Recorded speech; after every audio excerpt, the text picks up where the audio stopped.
มารวยทำอะไรแพนด้ากระต่ายทำอะไรเขาชอบอันนี้คือท่าประจำมารวยไปไหนนั่นน่ะอุ้ย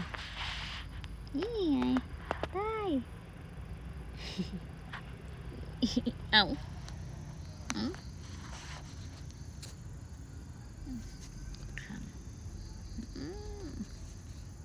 อันนี้บรรยากาศยามเย็นครับกระต่ายชอบเล่นเนี่ยโดนไปไหนไม่รู้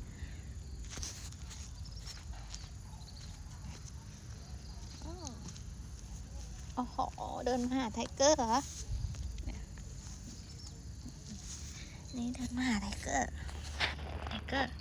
อันนี้ชื่อไทเกอร์อันนี้ชื่อกระต่ายอุ้ยกำพร้าทั้งคู่สีเงินไปไหนไม่รู้ไทเกอร์